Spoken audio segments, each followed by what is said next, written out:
Ngayon, kamusta na ba si Marcos Jr. sa ASEAN? Ang sagot, nagmukha siyang kawawa. Bakit po, no? Well, alam niyo itong ASEAN nito, alam niyo naman na taon-taon naman ginagawa yan, no? At noong panahon man ni Tatay Digong, tayo po ay 2017 o 2018, hindi ko na maalala kung anong taon exactly yun, tayo po ay naging host dyan, no? At ginanap sa Pilipinas yung ASEAN. Well, ngayon po, na nagbukas ang ASEAN, anong pinakita nilang larawan? Ang larawan po ni Tatay Digong nung ASEAN na naganap sa Pilipinas. Parang nangaasar yung mga leaders ng ASEAN, no? Na bagamat alam namin na bago ng presidente ng Pilipinas, parang kinikilala pa rin namin yung pagiging leader ni Tatay Digong. Hindi lang sa Pilipinas, kung hindi nung naging chairman ng ASEAN ng Pilipinas nung termino ni Tatay Digong. At syempre, kung papansinin niyo yung pananalita ni Prime Minister ng Malaysia, no, na si Anwar Ibrahim, no, talagang parang pinaririndigan niya itong si Marcos Jr. doon sa pag-iimportansya ng liderato, no, yung pagiging leader ng mga bansa sa ASEAN, na parang ang mensahe niya is magpaka-leader ka naman. At least kung ikukumpara mo dito sa naging administrasyon nga ni Tatay Digong. Pero pag-usapan talaga natin, ano bang nahita ni Marcos Jr. sa ASEAN? Well, sa akin, unang-una, wala. Yung tradisyonal na larawan kung saan ang mga leaders ng ASEAN, kasama yung mga bisita nila, kasama si Donald Trump, nagaganap sa huling araw ng pagtitipon, abay wala po dun si Marcos Jr. Hindi ko pa alam kung bakit. Ang opisyal na rason ay nakikipag-meeting daw siya dun sa Secretary General ng UN, no? Ano naman ang importansya na pag-meeting sa UN Secretary General? Alam naman niya na yung larawan ng ASEAN kasama mga partners ng ASEAN ay symbolic picture of unity, pagkakaisa, no?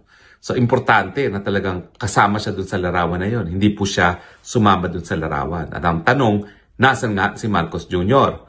Well, ang opisyal na rason ay dahil nakipagpulong daw siya sa SecGen ng UN. Pero hindi naman natin malalaman kung ano totoong kadahilanan dyan, no? Dahil ako'y nag-iisip, no? Palibasa, ayaw niyang pasinungalingan yung paratang na siya ay vangag. Baka naman meron siyang ibang ginagawa habang nagpo-post ang mga ASEAN leaders dyan sa pagpupulong na naganap sa Malaysia, kung hindi ako nagkakamali, no? Anyway, so nasaan siya nung group picture? Pangalawa, abay, hindi siya nakakuha ng one-on-one with President Trump. Akala ko ba ang lakas-lakas niya kay President Trump? Akala ko ba na ang sabi ni President Trump ang commitment namin sa Pilipinas to defend the Philippines is ironclad? Bakit di siya nakakuha ng one-on-one with President Trump? In fact, meron lang silang pinakitang footage na parang pinansin siya ni Trump. Pero by and large, wala tayong nakitang video, wala tayong nakitang larawan na nag-uusap talaga si Bangag Marcos Jr. at si Donald Trump. So ano nangyari? Anyari? Akala ko ba BFF kayo ni Trump at ikaw ay umaasa na hindi ka mapapatalsik sa pwesto dahil kinakailangan ni Trump ang Marcos Jr. sa Malacanang para manatili ang kanilang Patriot missiles at iba pang intermediate range missiles na nung minsan ay halos naging dahilan na ng Third World War. So nasa na ngayon ang pagiging BFF mo ni Donald Trump? Nawala. Ang masama pa rito, hindi na nga siya hinirap ni Trump. Ito naman si Marcos Jr. nakipag-meeting pa sa isang assistant secretary ng Department of State. Mantakin nyo, isang presidente ng Pilipinas, hindi hinarap ng presidente ng Amerika. Instead, ang hinarap, isang assistant secretary, hamak na assistant secretary ng Department of State. Kung ako siya, kung ayaw makipag-usap sa akin ng presidente ng Amerika, di wag, pero hindi ako makikipag-usap sa isang assistant secretary. Kasi sa protocol, ang nag-uusap lamang ay yung magkaparehong rangko. Except kung merong courtesy call. For instance, ang mga ambassadors at saka mga foreign ministers hihingi ng audience sa presidente. Yun, walang problema yun kasi malinaw na ang humihingi ay yung mga ambassadors at mga secretaries of foreign affairs dahil sila kinikilala nila na mas mataas ang isang presidente kaya courtesy call ang nangyayari. Pero ito, assistant secretary, anong mahihita natin dyan sa isang assistant secretary? Bakit kinailangan pang makipag-meeting kung ang assistant secretary lang naman ang haharapin? Pero itong pinakamasama, Abay, doon sa ASEAN mismo, nagdiwang sila. Kasi yung Malaysia, yung Cambodia, at saka yung Thailand, zero tariff papunta ng Amerika ang kanilang mga kalakal. Zero tariff. At syempre, nagdiwang yung tatlong bansang yun dahil hindi sila papatawan ng taripa ng Amerika. Tayong mga Pilipino na sunod-sunuran sa gusto ng mga Amerika, na pumapayag na ating teritoryo ay maging unsinkable warship ng Amerika, 19% tariff sa lahat ng produkto nating na ine-export sa Amerika ang ipapataw. Anyari? Akala ko ba BFF kayo, Marcos Jr.? Anyari? Bakit ganyan? Diba? Now, ano pang nangyari? Abay, dun sa kanyang talumpati, binanatan ni Marcos Jr. ang China. Napansin ba niya na tanging Pilipinas lang ang bumanat sa China? Yung mga leaders ng Singapore, leader ng Malaysia, leader ng Vietnam, Cambodia, halos lahat walang ginawa kundi purihin ng China. Bakit? Dahil gaya ng Pilipinas, ang China ang pinakamalaki nilang trading partner. Like everyone, China ang pinakamalaking supplier nila. Like everyone, China is very important as a source of capital. And like all other countries in Southeast Asia, halos lahat ng kanilang mga turista, ang pinakamalaking numero ng turista na bumibisita sa kanilang mga bansa ay galing sa China. Pero hindi. Si Marcos Jr. ang kaisa-isang bumanat sa China dahil nga dito sa South China Sea. As if naman, kakampihan siya ng kabuuan ng ASEAN. Alam mo, kabuuan ng ASEAN, ang kanilang paninindigan, dapat magkaroon ng Code of Conduct. Yun lang. Pero sila, bagamat hindi lang naman Pilipinas ang merong conflicting territorial claims, nandyan din po ang Malaysia, nandyan din po ang Indonesia, nandyan din po ang Brunei, nandyan din po ang Vietnam, at nandyan din po ang, sino pa ba? Malaysia, no? Meron din sila. Hindi nila ginagawang sagabal doon sa kanilang diplomatic relations with China. At patuloy sila na nakikipagkaibigan dahil numero uno ang mga Chino pagdating sa turista na bumibisita sa mga bansa at numero uno pa rin pagdating sa mga kapital na pinapasok sa mga bansa sa sa loob ng ASEAN. And yet, si Marcos Jr. na tayo ang pinakakonting turista na dumarating galing sa China, tayo ang pinakamaliit na puhunan na pinapasok ng China, siyang kaisa-isang nang away sa China dyan sa ASEAN Summit. Hindi ko nga maisip, ano ba? Talaga bang out of this world na pag-iisip ni Marcos Jr.? Di ba siya nag-iisip bakit siya lang ang nakikipag-away sa China samantalang lahat ng mga karatig bansa natin sa Southeast Asia ay nagnanais na mas malapit at mas mainit na pagkakaibigan sa China para nga po sa pangangalakal, sa kapital at turismo. So paano ang naging performance ni Marcos Jr.? Mukha pong kawawa. Wala halos pumansin sa kanya. Ang bida siyempre dito sa ASEAN Summit neto ay yung leader ng Timor-Leste kasi siya ang pinakabagong miyembro ng ASEAN. Bukod pa dyan, siyempre ang superstar yung chairman, si Anwar Ibrahim ng Malaysia dahil siya yung current chairman at saka ang kanyang termino hanggang December of this year.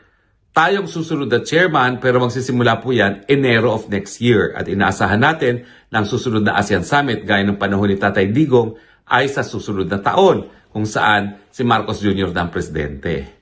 Sana po magkaroon ng mataas na respeto ang mga leaders ng ASEAN kay Marcos Jr. pero kung ang magiging basihan ay itong nakalipas na ASEAN Summit, wala pong pumansin kay Marcos Jr. sa ASEAN. Parang hindi siya nag-attend. At hindi lang yan, parang wala na nga pumansin at parang wala na nga siyang presensya, wala pa siya dun sa larawan ng mga leaders ng ASEAN at yung mga partner states ng ASEAN. So completely, walang pumansin, literally and figuratively, kay Marcos Jr. So mga kababayan di po nakapagtataka na habang hindi pinansin ang ating Presidente Marcos Jr. sa ASEAN Summit, anong nangyayari sa Pilipinas? Ang peso po sumadsad na to 61. Lowest ever in history, bagong Pilipinas. Ang stock market below 6,000. First time in history, bagong Pilipinas. Mas malala pa po yan sa panahon ng COVID.